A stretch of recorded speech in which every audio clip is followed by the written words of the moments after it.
Alors, quel est le plan type d'un compte-rendu de réunion?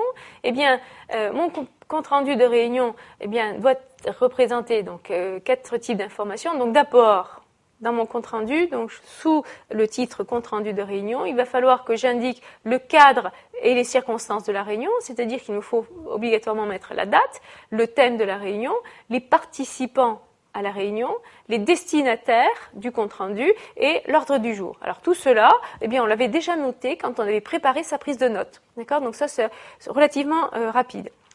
Ensuite, il va falloir que j'explique quels sont les différents points qui ont été abordés. Donc là, j'ai le choix. Soit la réunion a été bien organisée et à ce moment-là, je me contente de reprendre les différents points de l'ordre du jour. Donc là, je suis l'ordre chronologique. Ou alors, la réunion est un petit peu éparpillée. Donc là, je vais suivre les différents thèmes qui ont été abordés. Alors là, ce n'est pas vous choisissez. Il n'y a pas d'ordre qui est vraiment défini. C'est à vous de voir. Ensuite, un compte-rendu de réunion, en principe, doit contenir un plan d'action. Alors, le plan d'action, c'est quoi? On peut les faire sous la forme d'un tableau dans lequel on va dire qui doit faire quoi et quand.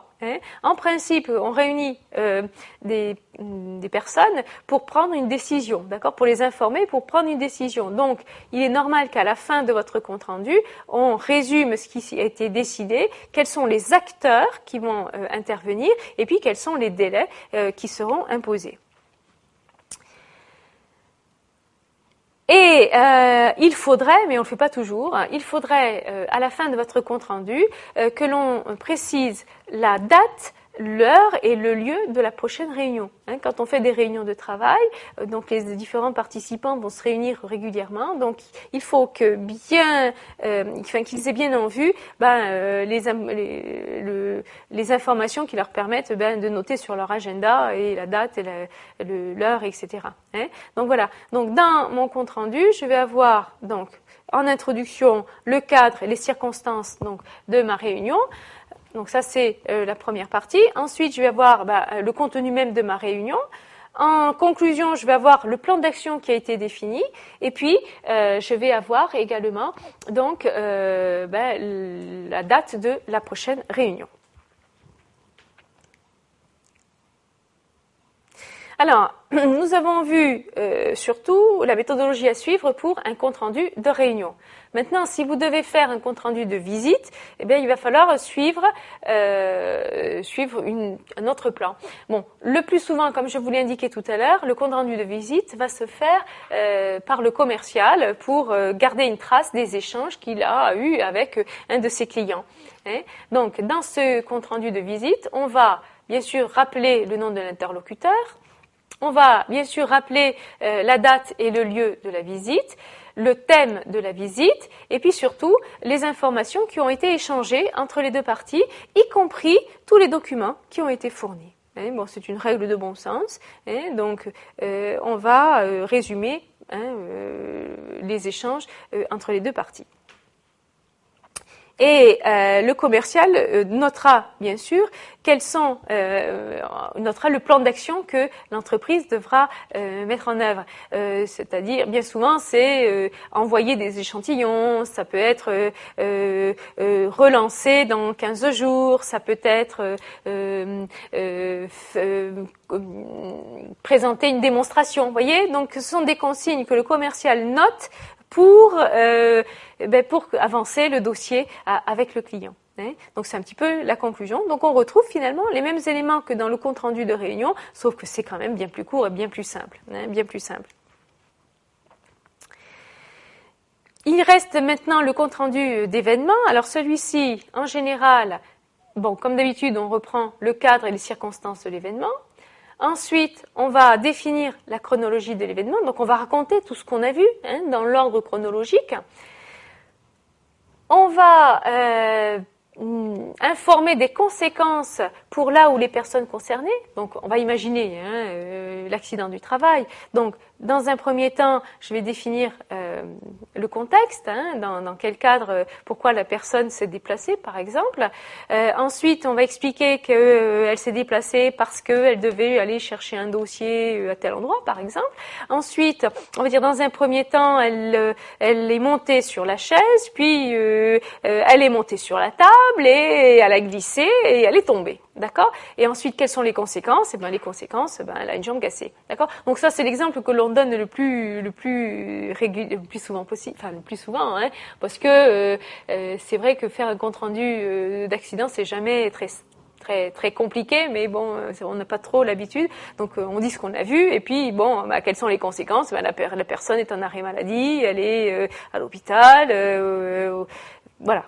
Donc ça, c'est relativement simple.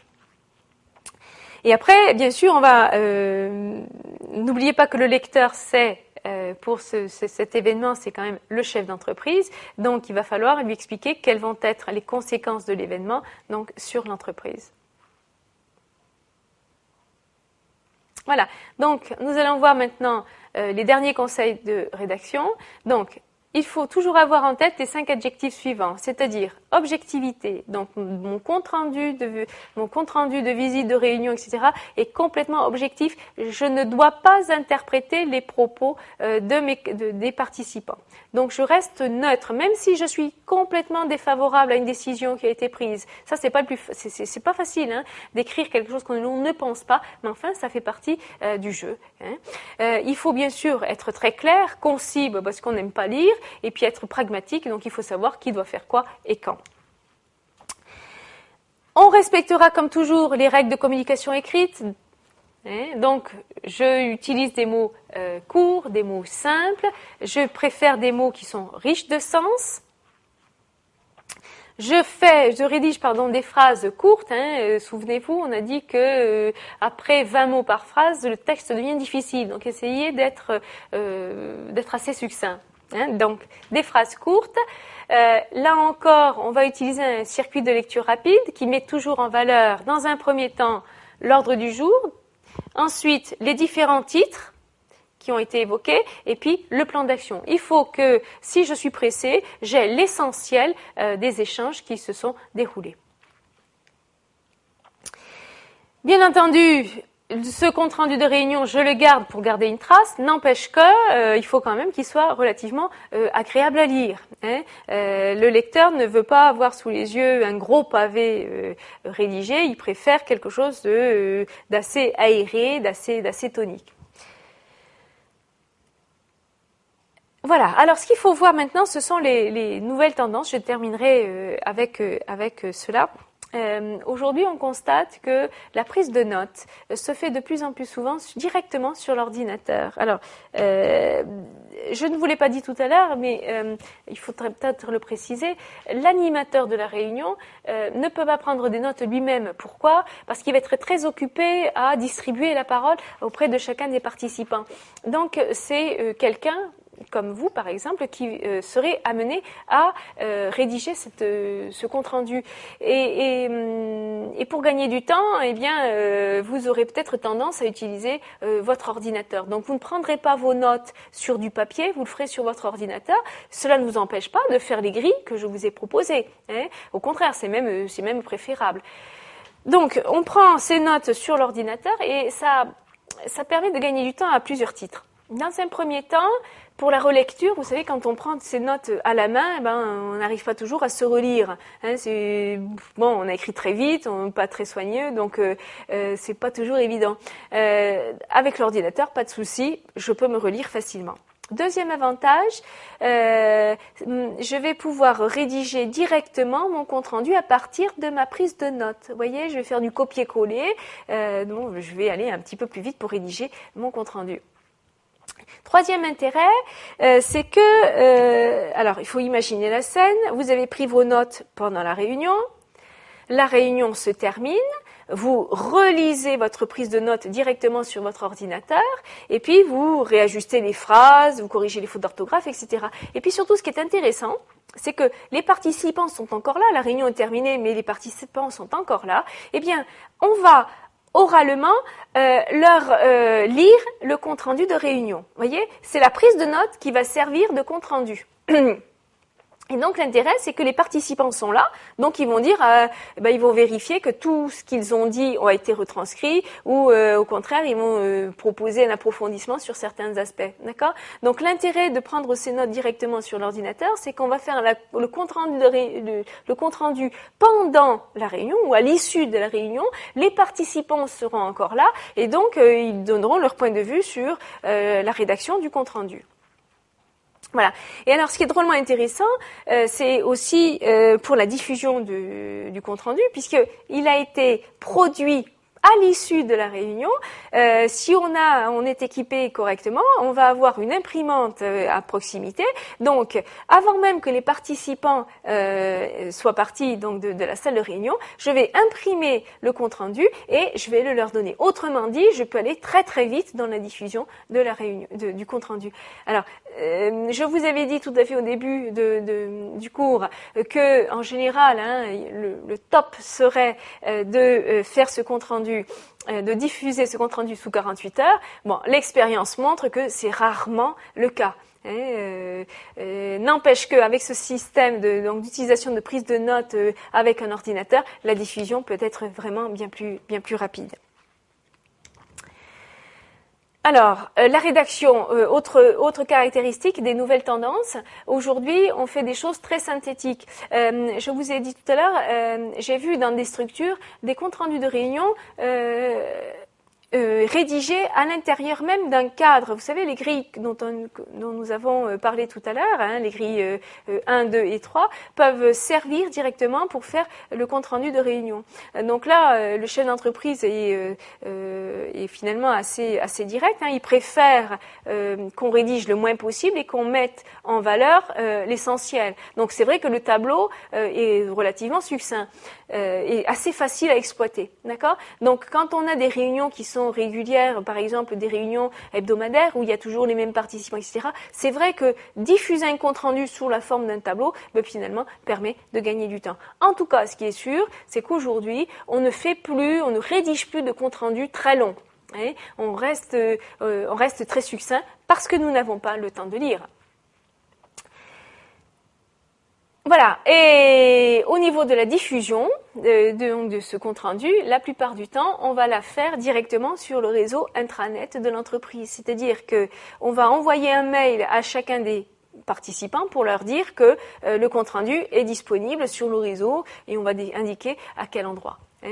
Ça, c'est ce que l'on voit aujourd'hui de plus régulièrement.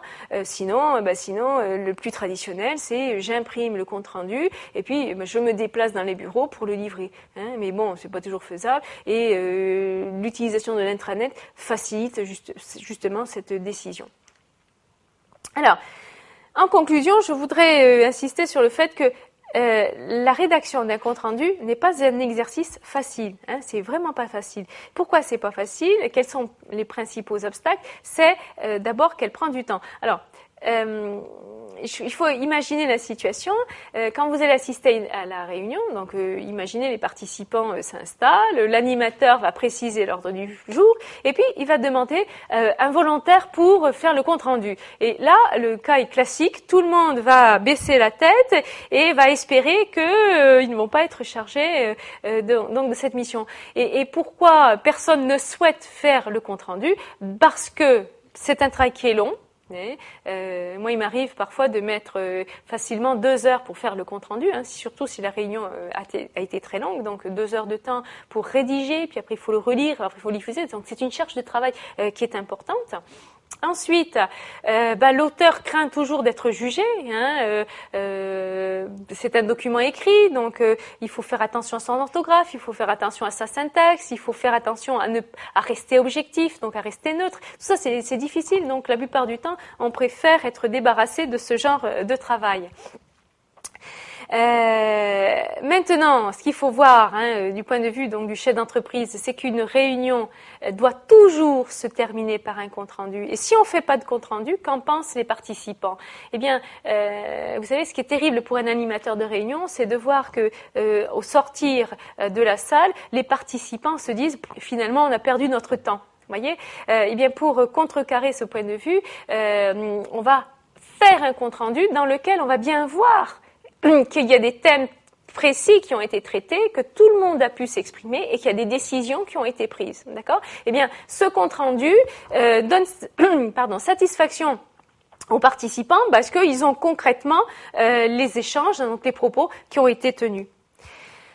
Ensuite, ce qui est important dans un compte rendu, c'est que figure donc le plan d'action, donc le plan d'action des décisions qui ont été prises. Donc savoir qui doit faire quoi et quand, ça engage les différents acteurs à assurer les décisions qui sont prises. Vous voyez, il faut toujours, quand un événement se crée, quand on rencontre des personnes, il faut formaliser l'échange sur un document écrit qui va justement inciter chacun des participants à agir. Et puis, enfin, je vous ai dit qu'un compte-rendu, c'est un document qui permet de garder une trace des échanges. Et bien souvent, on va faire référence à ces échanges, donc à cette réunion, ultérieurement. D'accord ? Donc, on garde une trace de ce qui s'est dit. Voilà, et j'en terminerai sur ce conseil que je vous ai déjà donné.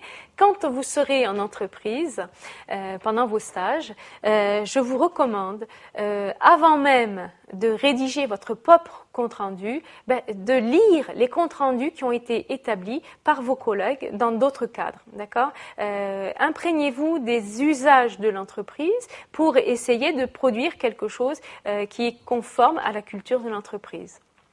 Voilà, je vous remercie.